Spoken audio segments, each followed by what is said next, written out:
Hello and good evening to you if you're joining us from Guyana or from the rest of the Caribbean, or if you're joining us from North America. Good evening to you. It's just past 7 o'clock. And if you're joining us from Europe, good night. Good night, because the time zone changes. And if you're joining us from the West Coast of the United States of America, good afternoon. It's still bright sunlight in that part of the globe. Those of you who are joining us from further afield, from in Africa, it may be well into the morning. A good night to you, good morning to you, good evening to you, and welcome to today's edition of Politics 101. We are going to be checking in with the folks from the PNC on what's happening on the ground. Hello to you if you're joining us from Paramaribo, Suriname, or if you're joining us from French Guyana. Hello to you and welcome to Politics 101. We come on air tonight with the news that the opposition has gone to court.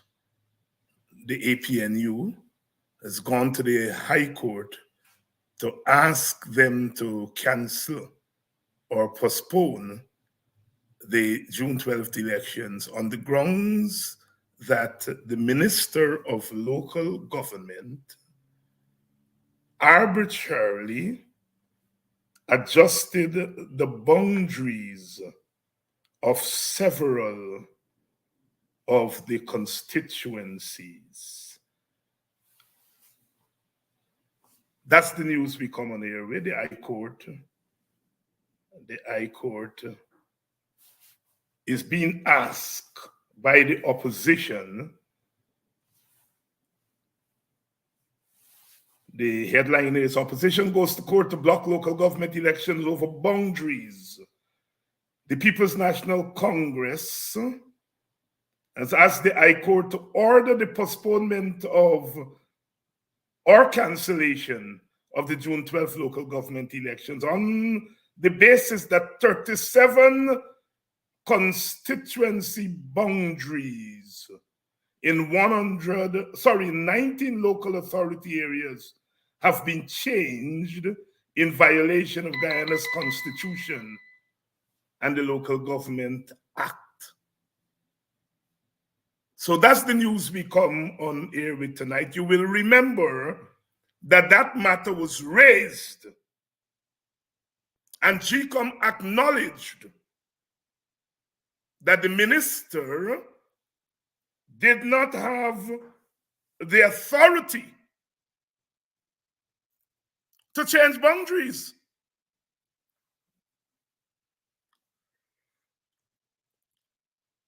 But GCOM proceeded to act in the way the minister acted. Thus, in a roundabout way, putting GCOM's stamp on the illegality. GCOM said it was illegal, but they went and did the same thing, endorsing the illegality. How low can we go? And in the presence of that, they still went ahead with that election, although the commissioners have been telling them. So the PNC has gone to court. The PNC has gone to court. Now, let's don't get it twisted. The PNC correctly said the list was bad, the arrangements for the elections were not in order. They agreed with the 3 commissioners appointed by the opposition. But then they said, listen, we have a constituency, and we do not want to surrender control of those constituencies to the PPP. So they nominated candidates. And then after nominating candidates, they found that the lists, many of the lists that were presented by the PPP were fraudulent. People on the list who died, people who were bullied to go on the list, and then they went to the people who backed the list. More craziness.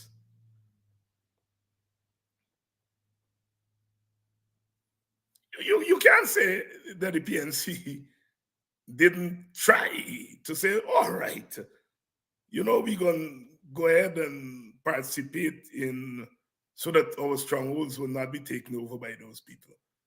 But then the evidence is overwhelming. The fraudulent lists, the backers.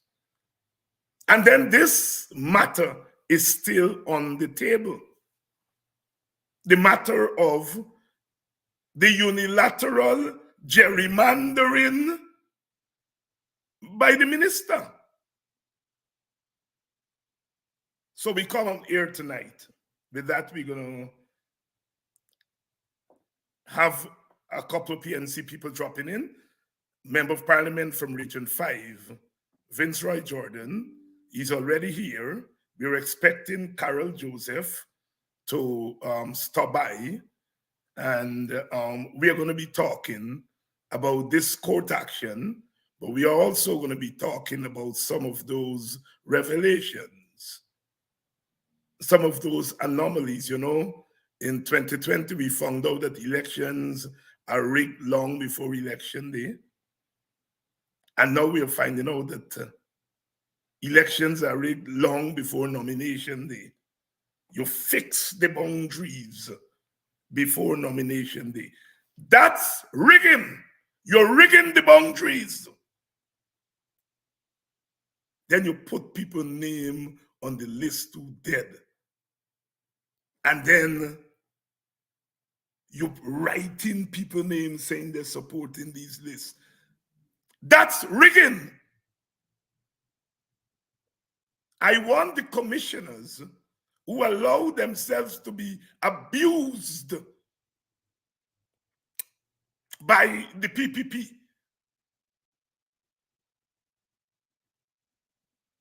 to sit on a commission with terms of reference. You're looking into an election, and the terms of reference are you're only looking at what happened March 3rd, 4th, and 5th.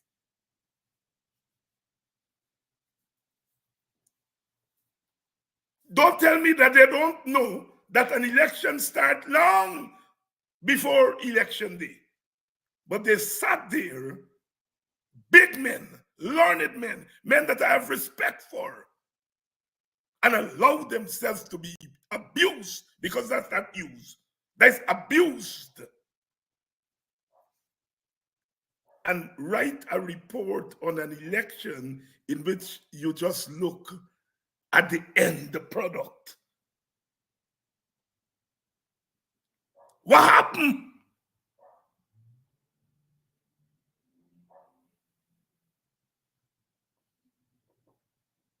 To before a man dead,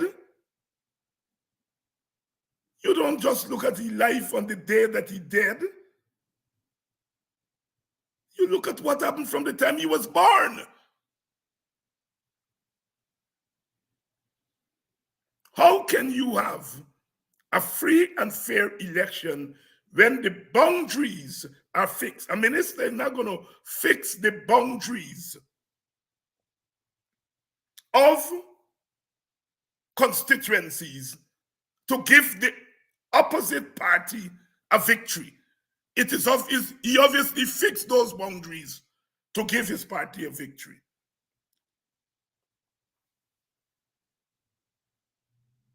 I've been around long, but I never see story like this. Craziness. And half the country is accepting it. Not because they don't know it's wrong.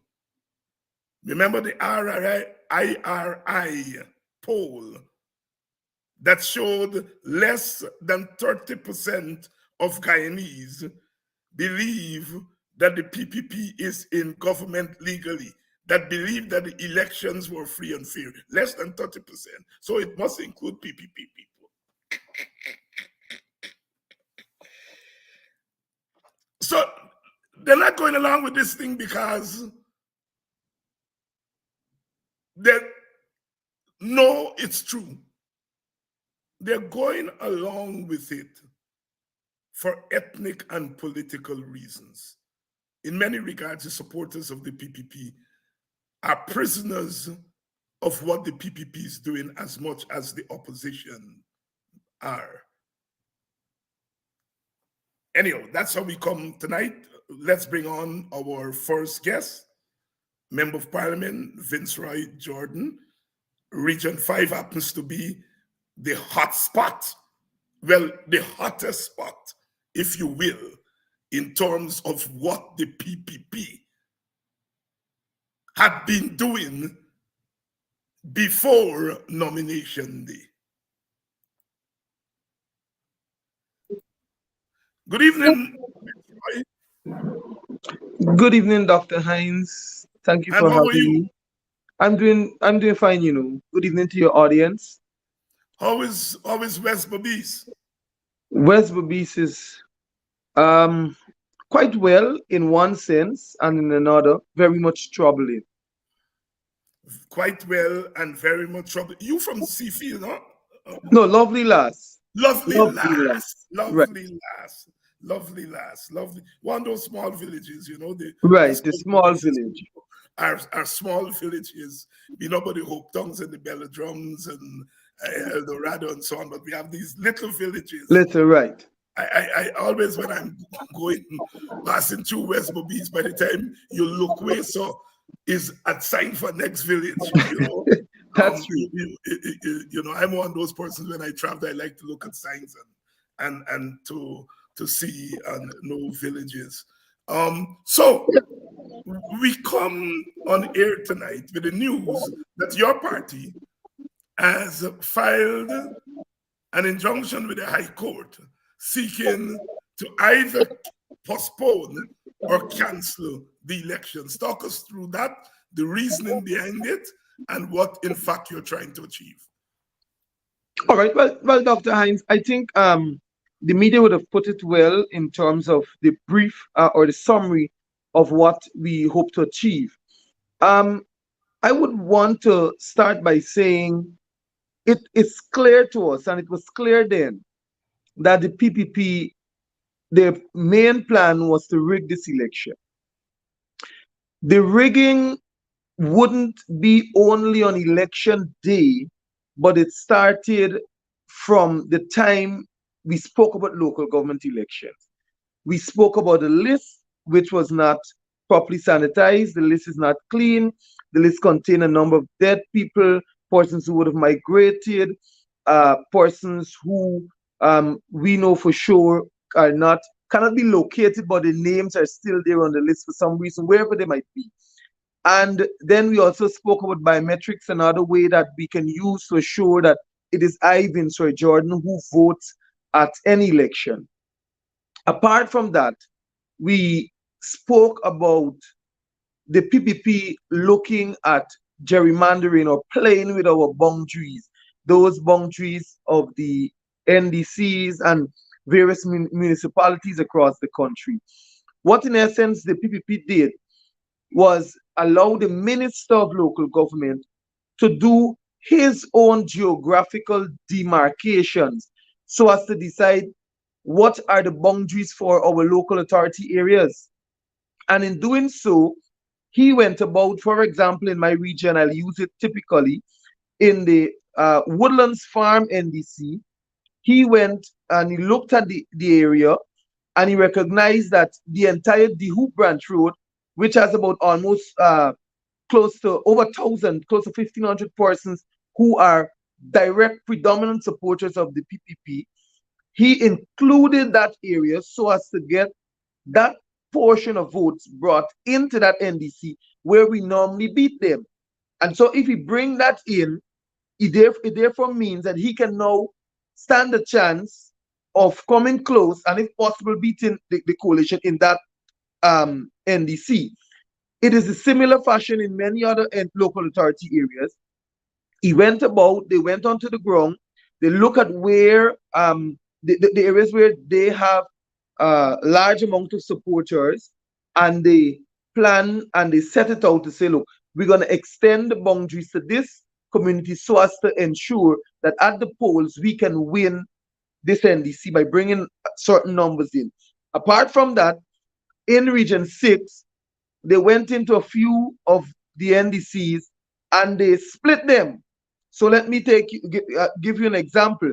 Like in Union Narsigai NDC in Region 5, you have a huge chunk of the NDC, which is Bushlad Village. So they split that area, which might have just about 2 constituencies, and they make it 4 constituencies. And they make that an entire NDC area. And then they leave the others to form another NDC, or the NDC that was forced controlling the entire area. That becomes another NDC. So we have 2 NDCs. But what in essence they're doing there, Dr. Hines, is that they're trying to set up local authority areas that they can be in control of and say to the nation, look, we are winning, or we have won so many other local authority areas in this election. It works both ways, in the splitting and in the moving of the boundaries. We saw that at a very, very early stage. We spoke about it. GCOM deliberated and they went and they understood. As a matter of fact, we had to file a court action to have them fix the list. And they admitted that it was wrong. And then GCOM further admitted that, look, the demarcations by the minister, it was illegally done.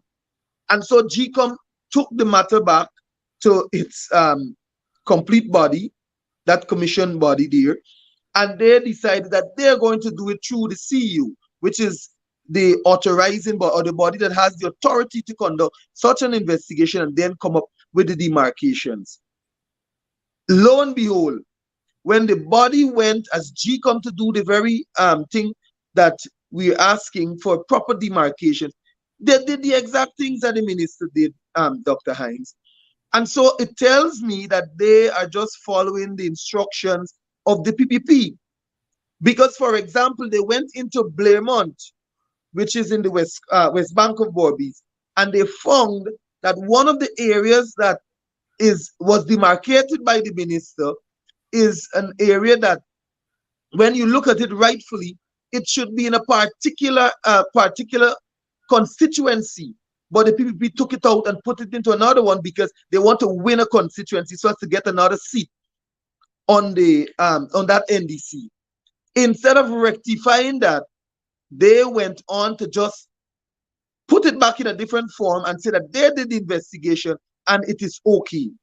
Now, the crux of the matter is that all that GCOM did was went out into the fields, came back, changed the heading from the minister, that the minister did it, and said that GCOM did it. Nothing was changed in terms of the demarcations that the minister set out. So it is Damlal's work that they are now using. And so we find that also unlawful because GCOM is basically being puppeted by Damlal and the Ali regime. And so we file a court action. Along with those illegal acts, you know, of course, the list is one that is of a big issue. We have another ruling that is set for, I think it's the 13th of this month, that the Madam Chief Justice will rule upon. Along with that, you know that we're pushing very hard for biometrics, which is one of the essential tools that I think and our party believes that if that is being used, then we can add to saying, it will add value to say that the elections are free and fair. And so those are some of the things we're pushing for. But our move to the court basically is to push back on what the PPP is trying to force upon us as a party and upon Guyanese, because it is not what it was not rightfully done what GCOM had done there in terms of the demarcations. It is simply bringing them. It's like you go to school and the teacher tells you to do something, you go, you copy wholesale from somebody, and you go back to the teacher and you say, look, this is what I have, and I did my work, but lo and behold, it's not your work. And so that is what GCOM did. And so we have challenge, and I know that it will be a successful challenge. Gerrymandering, that's exactly what you described there. We used to have at the national level, before 1964, the same first past the post system. And one of the issues we had was the question of gerrymandering boundaries. And it's one of the reasons that was proffered for changing to PR. In the United States, for example, the law says that who controls the state house get to redraw the boundaries every 10 years. And the courts in the United States have pushed back against that kind of thing. Boundaries should be drawn by GCOM. Definitely. Boundaries should not be drawn by the minister. The minister has no such authority. Exactly. And the minister operates out of a political party. And so if the minister draws the boundaries, it means a political party is drawing the boundaries. And if I'm drawing it from a political party, I will obviously draw it in my favor. That's right. You are not going to redraw boundaries to the PNC after to win. You are redrawing the boundary. It is very clear. And why GCOM is allowing that to happen is obviously clear. The three GCOM commissioners are going along, and the chair, inexplicably, some people will say, Dr. Hines, what nonsense you're talking. You should say, instead of saying inexplicably, you should say as expected. But I am not going to go there. Vince Roy, let me take you back to a couple of weeks ago. We had nominations day. And shortly after nominations day, your party started to come out with these lists that include people who are dead, lists of backers, that are dead people, one handwriting, signing in people's name. And it all started in Region 5. Talk to me about that process. All right. Thank you very much for affording me this opportunity to share again so that Guyanese can understand. Dr. Hines, this again is a pattern of the PPP. Elections are not being rigged by the PPP on elections day alone. They start from way before. And to draw the complete analysis of what transpired on nominations day, I want to start by speaking about one incident that occurred on that day. On nominations day, we had an issue at the Woodlands Bel Air NDC. For some strange reason, the People's Progressive Party Civic wanted to hand their list in first. Although we were there first, we were given the #1 spot. One of the representatives of our list, he was given the #1 spot by the returning officer. And then when the PPP came and the member of parliament for the PPP, they used their powers, I would want to say, over that of the returning officer. And it is alleged that the chief elections officer called the returning officer to say to her that the PPP must submit their list first, alleged. When I got on the scene, I got a brief on what transpired. And then I learned that we received the #1 position first because, of course, I knew that my operative was there from the day before. And my operative slept there the night. Now, it bothered me as to why PPP wanted to get their list enforced. Because the thing about it is that whoever submits their list first, anybody that comes after, the names or any correction that has to be done with regards to duplication or whatever in terms of signatures and nominators, the second party would normally have to go and fix that. And so I saw the Minister of Public Service, Sonia Parag, arrive on the scene, the regional vice chairman, the regional executive officer, you name it, everybody swarmed that location, all the officials in the region. And then about 30 police officers came. They overpowered the representative of the list and myself, and they went in to submit their list. We left the location after we finished, and we said, well, look, this is finished with for the day. But then when we got and we started to put our heads together, we started to check the various lists and analyze what is really happening in terms of nomination and how we did, across the region in the various NDCs. Upon doing that, we learned that the entire list for the People's Progressive Party, Civic, after checks by the RO, was rejected. And so that immediately drew our attention to an investigation. The entire list was written in one handwriting from the person who filled the form out to all the names written and all the signatures. One handwriting. You didn't need an expert. You didn't need somebody that is qualified in that area to check it, to tell you that it is one handwriting. And all the same person that wrote, signed. Now that is fraud. We didn't tell the PPP or GCOM that they committed fraud. GCOM told them for themselves that they committed fraud because the RO rejected the list. And so Guyanese must understand this. Not the PNC or the APNU, the RO rejected the list. On that list, Dr. Hines, a woman's, the name of a woman appeared and the signature of a woman appeared. And I being a member of that region, and many of them doesn't even know that at the particular NDC, that is where I actually grew up. So I know all the people in that community actually. So I said, this woman is a dead woman.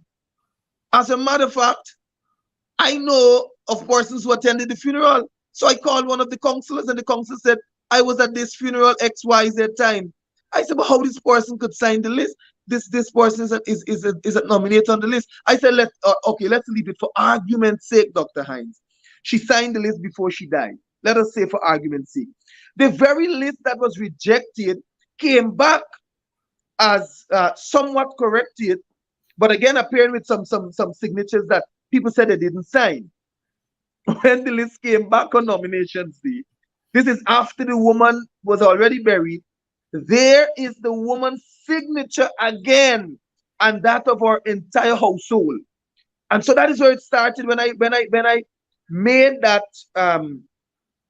revelation on my Facebook page, causing the vice president, second vice president, to even apologize to the family, because the daughter of the dead woman said that her mother never signed anything prior to her death, that her father never signed any document, and none of the other family members whose names are listed never signed a document. So they don't know anything. That again is fraud. We didn't tell them that it is fraud. The family came out and said in a Facebook page and other messages that we did not do any signatures. So again, the PPP, and this is a PPP stronghold, mind you, the local government minister, Nigel Damla, is from that very village. But my understanding is that he cannot go into the village because the people doesn't want to see him. But that's for another show. The point I'm drawing here is that on separate occasions, the APNU did not say to the PPP that they committed fraud. The people themselves who they tried to drag into the mud came out and said clearly, you have committed fraud. What we did is publicize it to the point that the vice president had to call the young woman, and he apologized to the young woman and her family And now I understand that he went on a press conference and he's saying that the father is an activist and the father is working for the political party, PPP. I know it is far from the truth, but that's for another program also. Because they can pay as much people as they want, but they can't pay certain people. I'm saying that here for the second vice president to hear and know. You can pay as much as you want to support you, but you can't pay everyone and certain people. So let's leave that aside. When we move across the region and across the country after this alert was made, we found that several persons complained. As a matter of fact, several is a very, very loose and light word here.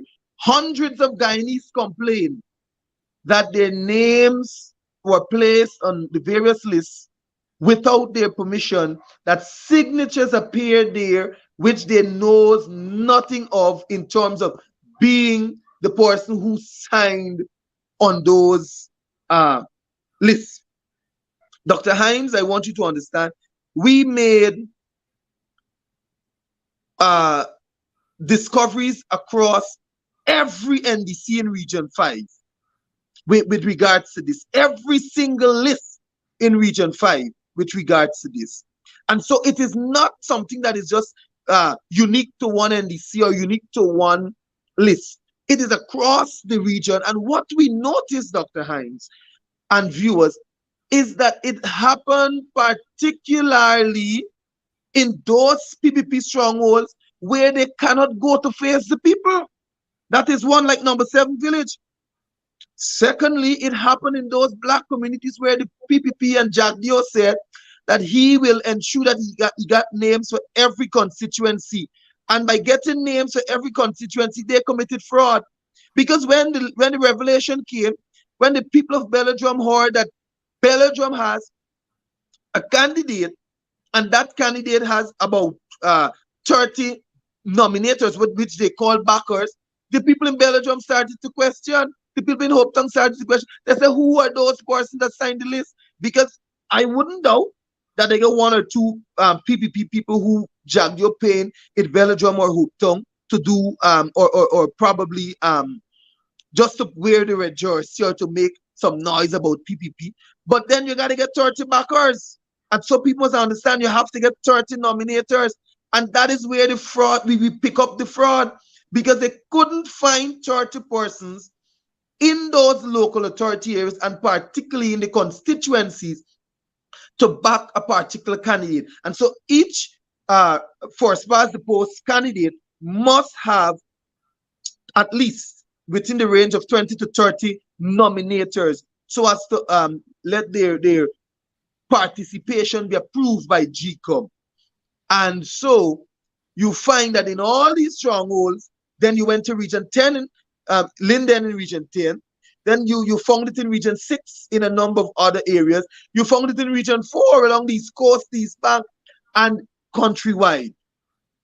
So what they actually did is find Tim Ali, Tim Jones, or Mary Jane in this constituency, want him or her to run, but they cannot have nominators. And so I say to people, often say to people, when you see PPP walk through a black community and they have 3 people from the community behind, that's the amount of voters they're happy, if the people even vote for them in any sense. But I mean, just fast forward. Out of these revelations, we made reports to the Fort Wellington police station and the Weller police station. A number of these persons whose names appeared on the list, they went to GCOM, they got their names off. Apart from getting their names off, they went to the police station and they made reports that their signatures were forged. Their names were placed on the list and their signatures were forged. I, as a layman, not knowing law, didn't study the law, I was never a member of the Guyana Police Force also. I would understand that if I go to the police station and I make a report that my name was placed on the list for constituency 3, bearing the name XY, I did not approve for my name being there, neither did I sign the list that is with GCOM. Isn't that enough evidence for the police to move, to start an investigation so as to say, how the name arrived, who wrote the name and signed for the person, and then develop a case. None of that happened. So the police has done nothing since the report. Lo and behold, the commissioner of police, as you know, the leader of our party and leader of the opposition, Mr. Norton, wrote the commissioner of police asking him for that time and space to present our evidence and what and what.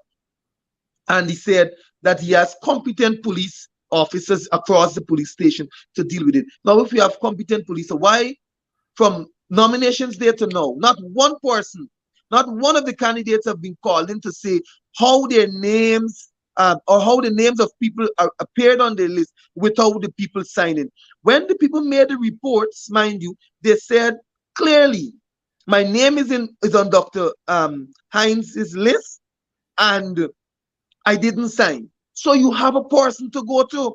So I didn't just tell you my name is on the list somewhere, dropping from the sky. You have a person to go to. We further presented, this is the list. This is my ID card. This is how I signed. And so I didn't sign here. It is enough to start an investigation. Now, the Guyanese might be asking, what is the coalition doing? What is the PNCR doing? We have started the process. But I believe it is the high-handed, heavy measures of the people, the way the PPP manages this country and that of the Guyana police force. And of course, we know with the likes of the police commissioner that we have, who is singing to the tune of the Ali administration, nothing will come out of it once he is there and once he continues to manage the affairs of the Guyana police force. And so from that point to now, nothing has happened.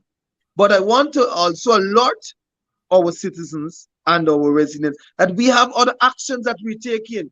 And so just bear with us. We have other actions that we're taking. We cannot come to the fore and say everything at one time. But at least we want them to understand the Guyana police force has been furnished with the evidence and the reports, and it is time for them to act. Outside of that, Dr. Hinds, persons from the diaspora called. As a matter of fact, persons even reach out to one of the news agencies, prominent news source, and said, look, the young man said, I'm in New York. I've not been in Guyana in 2 years. How is it that my name is on the list? How is it that my signature is there? And so, Dr. Hinds, it concludes the point that, or the points that we have been making over time from since 2020 and before, that we are not riggers of election. The PPPC are the true riggers of elections.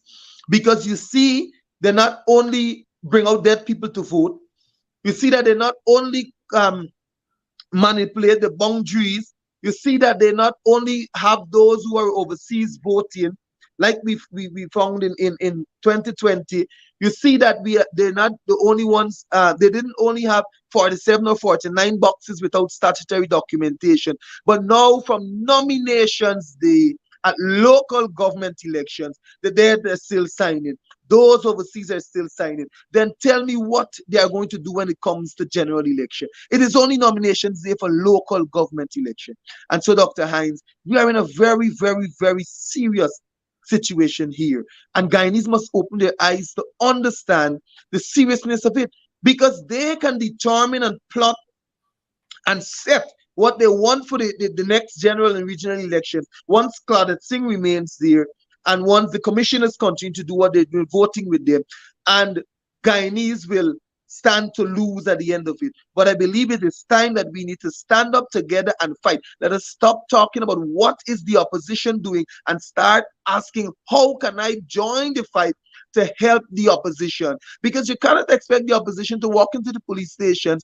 For example, I went with some of the persons that made reports. You cannot expect me to go and tell the station sergeant or the inspector or the commander of the region, launch an investigation now. But the thing that I had to do as a politician, as a representative of the people, I accompanied them. I even ensured that legal representative was there with them and that the reports were made. It is time for the institutions that are there to ensure democracy and the rule of law and all these things are maintained to function.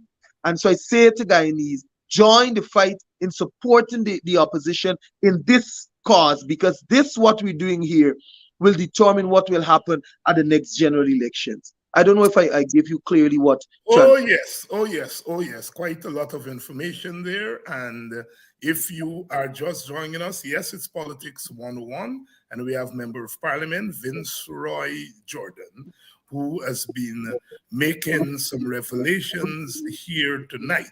You might have heard what he said on other programs. You might have heard it at press conference. But it's important for us to hear it over and over and over and over, because we are talking here about something that has haunted our country all of our independence. And in 2020, we had a chance to put an end to it, because for the first time, we had a recount before Yes. the election results were announced, and it revealed very clearly what happened. And we just had a commission of inquiry that refused to accept that those data into consideration. And we still have the media houses don't touch the recount. They treat it like it's leprosy.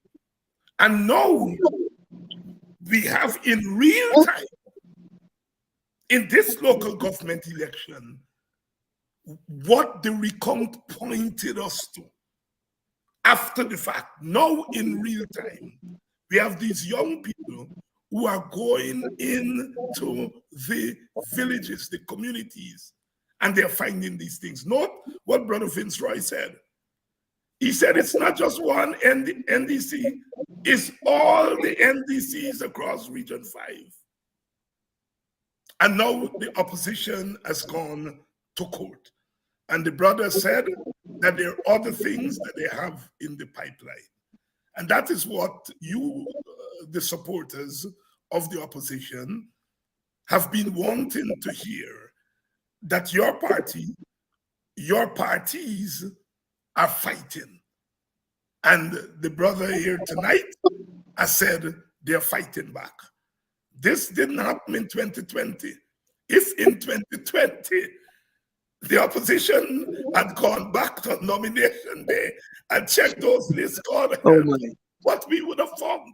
But anyhow, I was about to say water under the bridge, but it's not yet water under the bridge, because the matter is before the court in the form of petition, right? So it's not yet water under the bridge. And Vince Roy, while I have you here, whatever become of that story with the young people who were chased out from that school? Well, the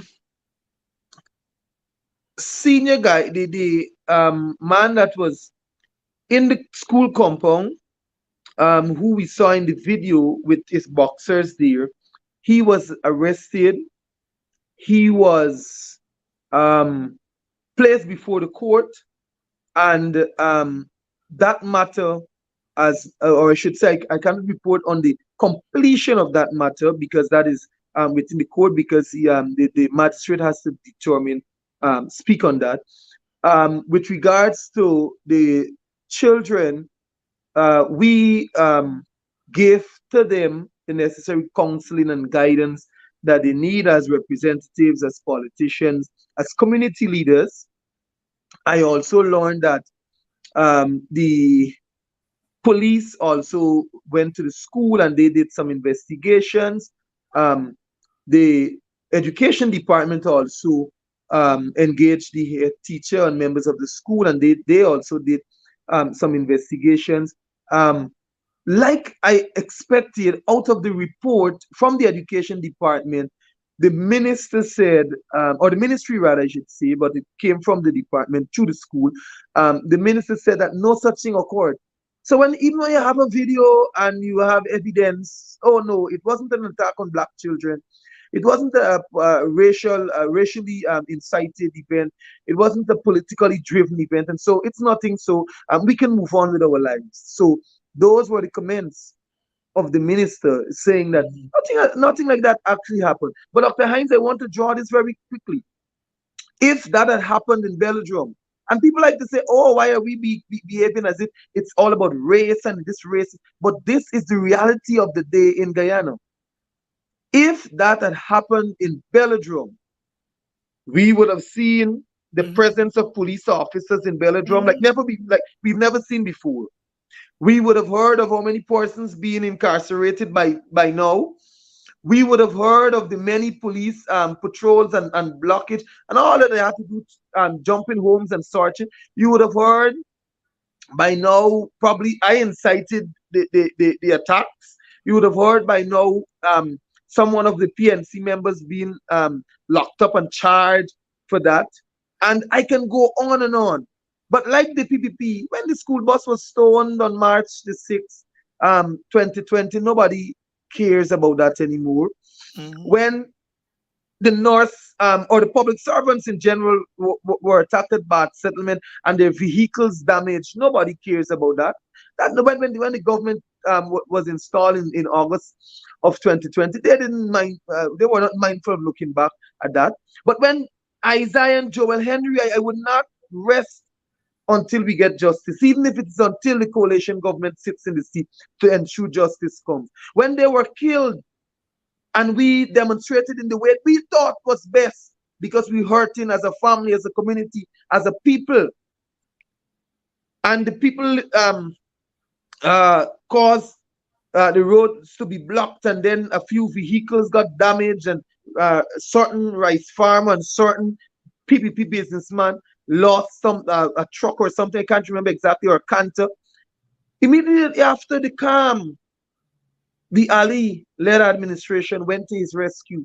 They took for them checks so as to say they must be compensated for their losses. They took for them resources in terms of what they were carrying, whether it was paddy and what's not and what's not. They give back to them everything that they said they lost and even more. And again, we saw on the East Coast when one we post some egg balls and some channel and some pullory fell to the ground. It didn't take the Minister of social services 15 minutes to get there, and then Ali, the president himself, to come and say to them that you will be compensated millions of dollars compensation for egg balls and pullory. But until now, I witnessed the school children being stoned in bushland. We suffered the loss of Joel and Isaiah. Our children are still being marginalized and victimized and attacked in schools, and nothing is coming out of it. And yet we are hearing that, oh, it is one Guyana. But Dr. Hines, I say to people, and I might, it might come over sometimes that it's light, but long time done and short time left.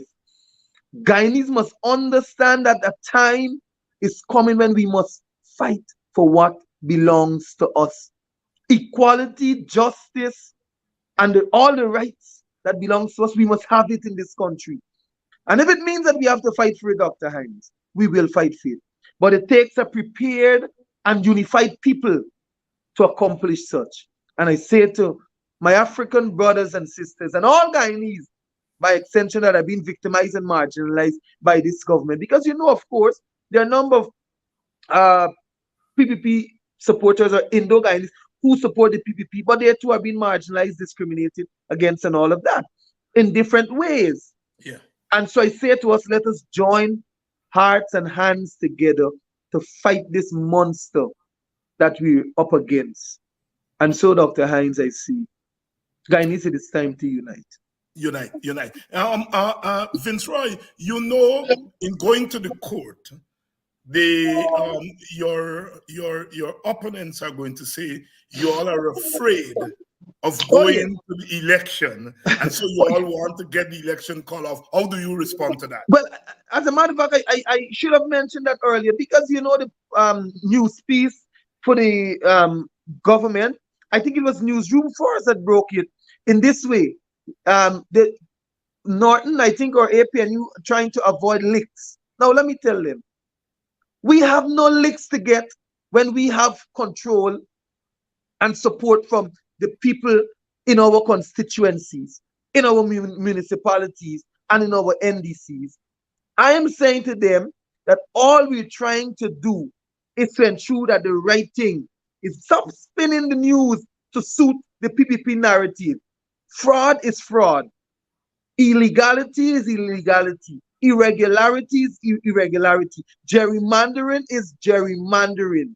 Stop spinning the news to suit what Jagdio is saying. Stop spinning the news to suit what Damlal is saying. Put the news, let true journalism come out in its true, in its spirit, form, and fashion.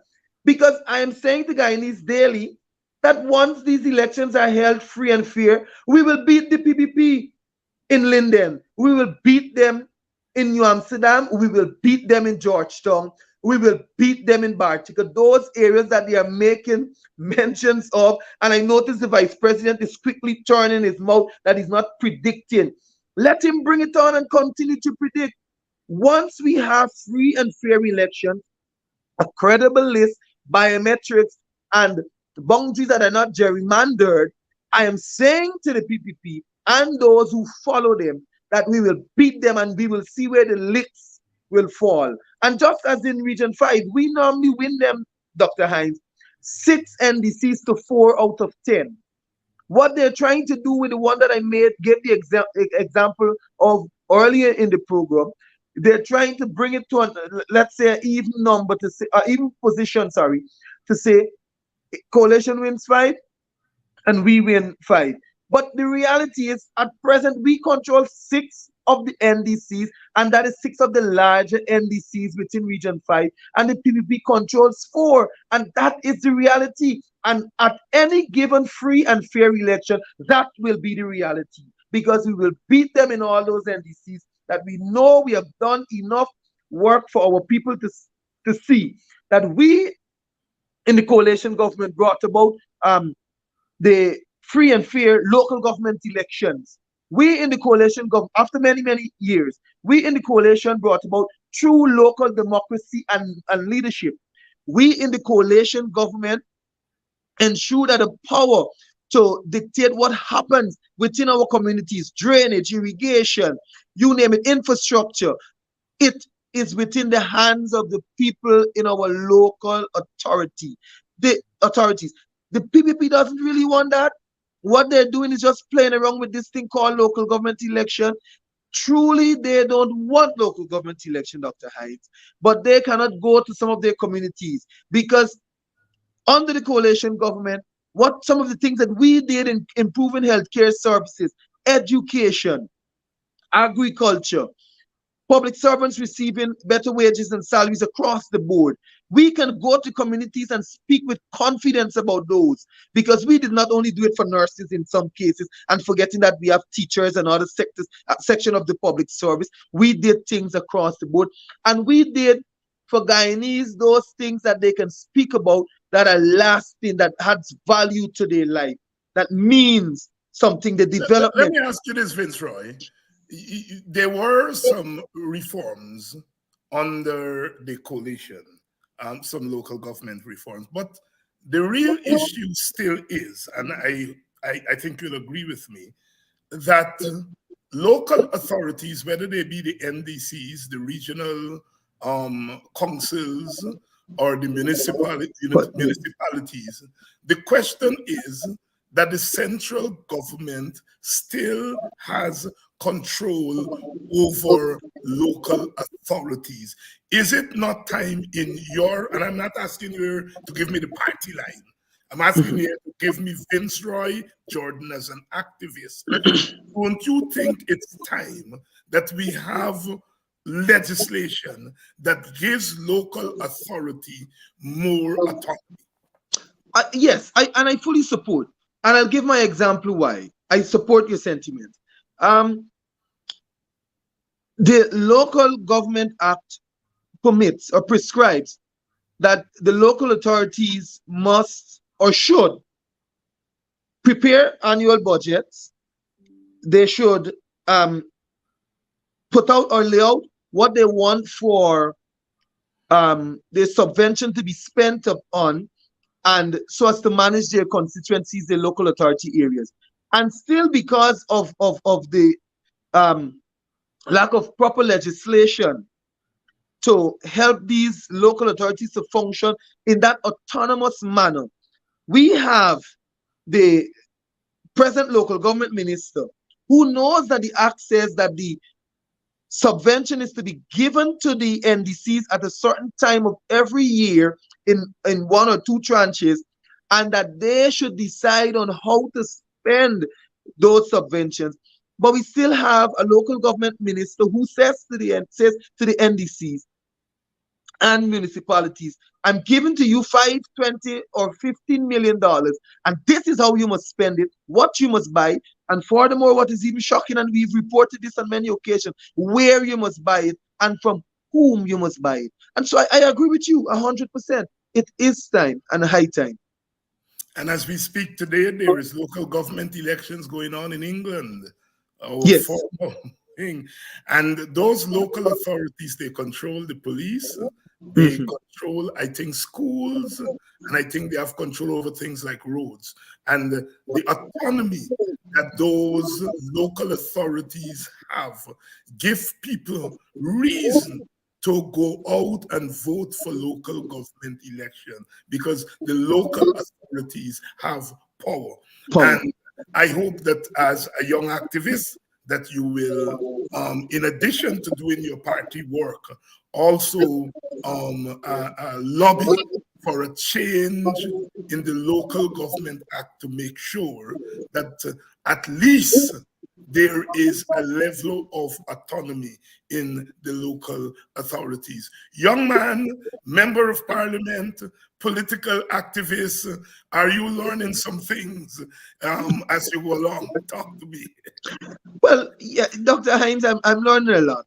And I must mention that I would have served for a number of years as, I think at that time when I joined, I was the youngest serving vice chairperson of my NDC.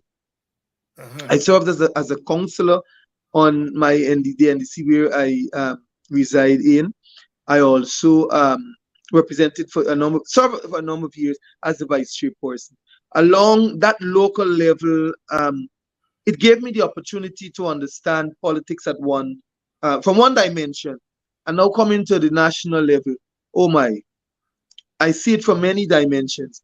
And some of the revelations, some of the things that I see and I learn on a daily basis, I understand why Guyana is in this position. And unless we make a change, unless we seriously look at it, return to the days of the village, return to the times when it takes a village to raise a child, and when we can speak and train our community members as our own, and let them understand the seriousness of ensuring that you must elect a government of your choice and one that really cares for you. Unless we return to that, there will be some darker days ahead. And so that is out of what I've learned. I appeal to Guyanese. Let us return to the days of the village. Teach our children. Show them. Darker days are ahead, and all of us, none of us, wants those darker days. We've been there before. We've played around the edges before. And in 2023, after almost 70 years of independence, we have to push back those dark clouds. And there must be a silver lining. And I think Guyana is your generation's responsibility. The rest of us have a role to play, but it's your generation.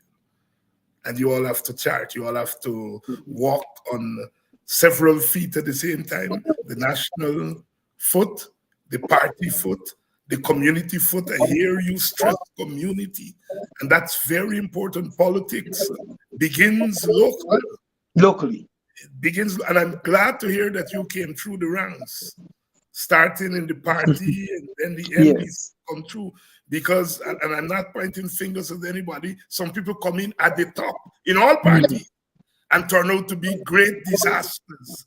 Because politics is something, as you have attested here tonight, something you learn as you come through the ranks. You can read some books and help you to understand the theories, but the thing is down there on the ground. Love you, brother, and thank you very much for coming on tonight and articulately laying out the position and informing us, enlightening us, and give us hope for tomorrow. Thank you much. Thank you for having me, Dr. Hines, and good night to your viewers. And thank you, the viewers, for staying with us. I like to talk to young people. I don't care what party they come from. Once they're young people and they're doing the kind of citizen work that one is supposed to do to call oneself a politician or a political activist, I'm encouraged. Because as I said, there was a time when I was young and they told my generation it was your world. We tried our best. And now we have moved on. We have moved on. And it's for the young people to take it. You young people in the audience tonight, I want you all to look at that young man. And you don't have to join the party that he belongs to, but join something, join some party, and make sure you play an important role. If you don't want to join a party, join some cultural organization and make your contribution. It's your world. That oil that is coming out there, you all have to preside over it. The High Court has just put down a ruling yesterday saying that the EPA must regulate Exxon and the oil companies. And who is appealing? Not Exxon. Of course, they can't appeal. They're not a citizen. The government of Guyana is appealing a ruling from its own court that says regulate Exxon. Many people are asking, why is the PPP defending Exxon? They're stifling their conscience. Exxon, the Americans, the British, and all of them helped to install the PPP in government. All the PPP is doing is saying, thank you, Mr. Exxon, for putting me in government. Those out there, good people who are protesting against the government not renewing the contract, but stick broke at the ears because they don't want to face the fact that some of them joined with Exxon and the Americans and so on to install the PPP. And the PPP is paying back Exxon and it's not paying back them. I just want to say that. I love the sisters and brothers who are fighting for a better deal for Guyanese with the oil. But they must not be hypocritical and say they don't know why the PPP defending Exxon. If Exxon puts you in power, you're going to pay them back. That's what the PPP is doing. But some of the very people who are now fighting Exxon, they joined with Exxon and the others to install the PPP in office again. They don't like when I tell the truth, because that is the truth. All the PPP is doing is saying, thank you, Mr. Exxon, for what you did for me. You gave me all the power. And some of the others who should have known better in 2020, not to help to install the PPP, they took part in the regime change. And now they're pretending they don't know why the regime is not fighting Exxon. Are you going to fight someone who installed you in power? The PPP not that stupid. They're not that stupid. But we got to tell the truth. Don't pretend that the PPP is anti-environmental and anti-this and that. No, they're saying thank you to those who helped to install them in power. You all don't get me started tonight. Tomorrow night, I'll see you all again. It's Friday night, and we are going to be here again tomorrow night. Love as always.